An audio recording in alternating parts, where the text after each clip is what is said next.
కాకినాడతో నాకున్నటువంటి ఆ బాంధవ్యం ఏంటో అందరికీ కూడా తెలుసు. సో నేను కాకినాడ అమ్మాయిని వివాహం చేసుకున్నాను. నా భార్య సుష్మితని 2002 సంవత్సరంలో నేను వివాహం చేసుకొని కాకినాడ నుంచి ఒక అద్భుతమైన దైవజనురాలని, వైజాగ్ నుంచి వచ్చిన దైవజనుడిగా నేను తను తీసుకొని వెళ్ళాను.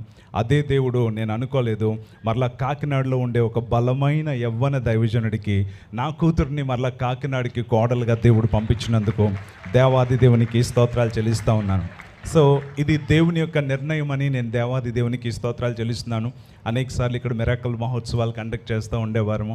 అదే సమయంలో దైవజనులు ఇక్కడ ఆంధ్ర రాష్ట్ర ఉజ్జీవ మహాసభలు కండక్ట్ చేస్తూ ఉండేవారు. వారి సభలు అయిపోయిన వెంటనే మనకి కూడా కండక్ట్ చేస్తూ ఉండేవారు. అనేకమైన సభల్లో కలుసుకుంటూ ఉండేవారము. ఇందాకన చెప్పినట్లుగానే మరి దైవజనులు బిషప్ రెడ్డి జ్యోతి కుమార్ గారు అనేకమైన సభల్లో మేము కలుసుకోవడం అనేది జరిగింది.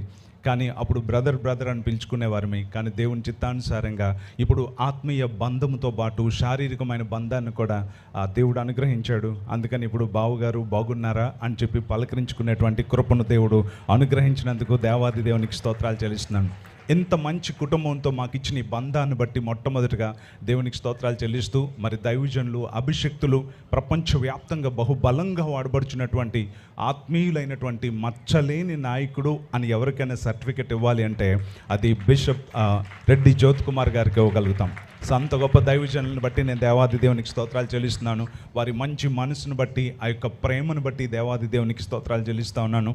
అదేవిధంగా మరి వారికి మంచి శ్రీమతిగా చేతి వంట ఎంత రుచికరంగా ఉంటుందో ఆ ప్రేమ కూడా అంత మధురంగా ఉంటుంది. అటువంటి మా అక్కయ్య గారు డాక్టర్ శాంతి రెడ్డి గారికి ప్రత్యేకమైన వందనాలు తెలియజేస్తూ ఉన్నాను.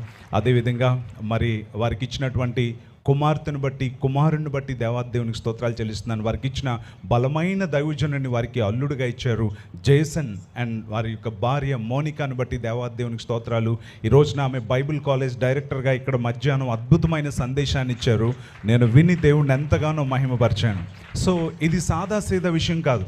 ఈ రోజుల్లో చిన్న వయసులో ఉండేవారికి దేవుని యొక్క వాక్యం తెలియట్లేదు. గాలి మాటలు ఏవో చెప్పేసి గడిపేసే ఈ రోజుల్లో అంకిత్ అండ్ మోనిక వారిద్దరిని దేవుడు చాలా బలంగా వాడుకుంటున్నాడు. వారి నోట దేవుడు తన మాటల్ని ఉంచి వారిని వాడుకుంటున్నందుకు నేను దేవాది దేవునికి స్తోత్రాలు చెల్లిస్తూ ఉన్నాను.